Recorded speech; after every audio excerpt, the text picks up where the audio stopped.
OPPO F27 Pro 5G এই মোবাইলটো কিনিবলৈ বহুতে এডস দি আছে বহুতে কৈ আছে এই মোবাইলটো লোহাৰ নিচিনা গাড়ীৰ ওপৰেৰে হৈ গৈছে ওয়াশিং মেচিনত ঘুমাই দেখুৱাইছে আকৌ কোনোবাই ফ্ৰাই বা তৰকাৰী কৰাৰ সময়ত ইয়াক ডালি দেখুৱাইছে ইমানেই হেভি আৰু মজবুত ফোনটো দেখুৱাইছে সকলোকে কাৰণে কৈ আছে আসলতে আপোনালোকে OPPO F27 Pro এই মোবাইলটো লব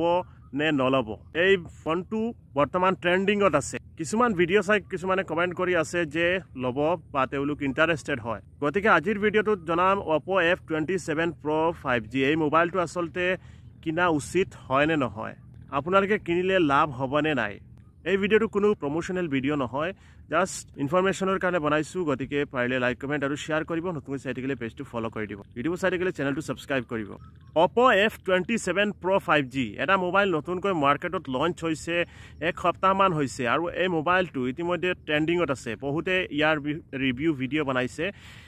আনকি আমাৰ সকলোৰে সুপৰিচিত ডিম্পু বৰুৱাই ইয়াক লৈ এটা ভিডিও বনাইছে বহুতে বহুত ধৰণৰ টেষ্ট কৰি দেখুৱাইছে গাড়ীৰ ওপৰে নিছে প্ৰেসাৰ কুকাৰত ঘুমাই দেখুৱাইছে আনকি ভয়েল পানীটো ঘুমাই দেখুৱাইছে গতিকে ইয়াৰ পিছতো মোবাইলটোৰ একো কতিবা লছ হোৱা নাই গতিকে OPPO এই মোবাইলটো ইমানেই হেভি বনাইছে সকলোৱে দেখি ইন্টাৰেস্টেড হ'ব কিন্তু এটা মোবাইল আমি কিহৰ কাৰণে কিনো মোবাইলটোৰ আসলতে ভিতৰত যদি মাল নাথাকে ফিচাৰ্ছখিনি সিমানেই উত্তম নহয় এটা মোবাইল যদি 30-40 হাজাৰ 35 হাজাৰ টকা দি মোবাইল এটা কিনাৰ পিছত সেই মোবাইলটো দি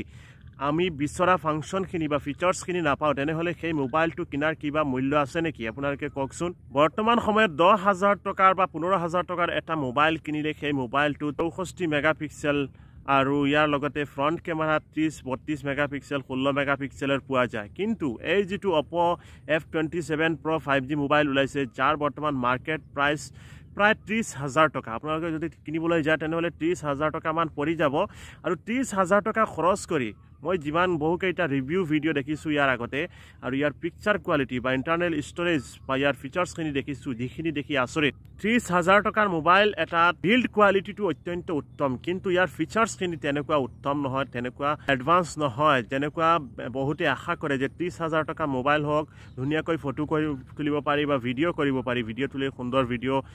তুলিব পাৰি বা আমি মোবাইল চলোৱাতে মোবাইলটোৱে কোনো হ্যাং নকৰক বা কিবা যি মন যায় তেনেকুৱা কৰিব পাৰো আৰু আমাৰ ইচ্ছা বৰ্তমান সময়ত যে যেনেকুৱা আৰু জিটি মন যায় তেনেকুৱা কৰিব পাৰো কিন্তু আপোনালোকে শুনি আচৰিত হ'ব যে এই 30,000 টকীয়া মোবাইলটোত মাত্ৰ 8 মেগাপিক্সেলৰ ফ্ৰন্ট কেমেৰা দিছে যেটো আপোনালোকক আগত যিবিলাক কম দামী মোবাইল ইউজ কৰিছিল স্যামসাংৰ বহুত 2-3 বছৰ আগতে যিবিলাক মোবাইল ইউজ কৰিছিল সেইবিলাকত 8 মেগাপিক্সেলৰ কেমেৰা দিছিল কিন্তু বৰ্তমান এই 30,000 টকীয়া মোবাইলটো তেওঁলোকে বিল্ড কোৱালিটিৰ ওপৰত গুৰুত্ব দিয়ে ইফালে আৰু দিবলৈ বুদে পাহৰি গল মাত্ৰ 8 মেগাপিক্সেলৰ এটা কেমেৰা দিছে তাৰ পিছত বেক সাইডত আপোনাৰ দুটা দিছে 64 আৰু 2 মেগাপিক্সেল গতিকে আপোনালোকে কল্পনা কৰক যে 30,000 টকা মোবাইল দি এটা মোবাইলত যদি ফ্ৰন্ট কেমেৰাটো আমি বেছিভাগ ক্ষেত্ৰতে ইউজ কৰো সেলফি লবলৈ বা আন কিবা এটা ভিডিও বনাবলৈ সেলফি ভিডিও বনাবলৈ সেই সময়ত যদি ভিডিও কোৱালিটিটো এনেকুৱা পুৱাৰ হয় তেনেহলে আপুনি মানুহৰ আগত লাজ পাব হয় নে নহয় আপোনাৰ ভিডিও কোৱালিটিটো যদি এনেকুৱা পুৱাৰ হয় 30,000 টকা খৰচ কৰি আপুনি মোবাইল এটা লৈ আছে আৰু সেই মোবাইলটো যদি এনেকুৱা কোৱালিটি বেয়া হয় তেনেহলে নিশ্চয় আপোনাৰ বেয়া লাগিব কেৱল যদি এটা মোবাইল দিছে এটো লোহাৰ নিচিনা দিছে কিন্তু মোবাইলটোৰ ফিচাৰ্ছখিনি এনেকুৱা এডভান্স কৰিব পৰা নাই গতিকে সকলো নিৰাশ হবৰ কথা গতিকে আপুনি যদি এই মোবাইলটো কিনিব বিচাৰি আছে বিভিন্ন ইউটিউবাৰৰ ভিডিও দেখি বা বিভিন্ন ব্লগাৰৰ ভিডিও দেখি যদি আপুনি বিচাৰে যে থাকক মোৰ কেমেৰা আৰু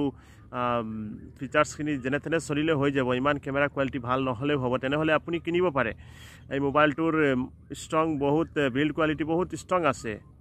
সেইখিনি মানিব লাগিব কিন্তু যদি আপুনি অল ৰাউন্ডাৰ ফোন বিচাৰে তেনেহলে আপোনাৰ কাৰণে এই মোবাইলটো নহয় আপুনি সকলো ক্ষেত্ৰতে পাৰফৰম্যান্স থকা মোবাইল বিচাৰে তেনেহলে আপুনি এই মোবাইলটো নলব নহলে আপুনি পস্তাবলগীয়া হ'ব পাৰে কিয়নো বৰ্তমান সময়ত মধ্যবিত্ত পৰিয়ালৰ কাৰণে 30,000 টকা এটা গুড কৰাটো বহুত ডাঙৰ কথা বহুত দিনৰ কষ্ট বা মেহনতৰ পিছত 30,000 টকা এটা গুড কৰিব পাৰি আৰু এটা মোবাইল লোৱাৰ পিছত সেই মোবাইলটো বেছিলেও কিমান পইচা পোৱা নাযায় গতিকে আপোনালোকে চিন্তা কৰক আপোনালোকে সিদ্ধান্ত লওক এই মোবাইলটো OPPO F27 Pro 5G মোবাইলটো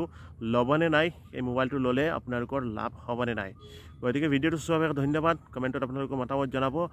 আৰু নতুনকৈ চাই থাকিলে পেজটো ফলো কৰিব ভিডিও চাই থাকিলে চেনেলটো সাবস্ক্ৰাইব কৰিব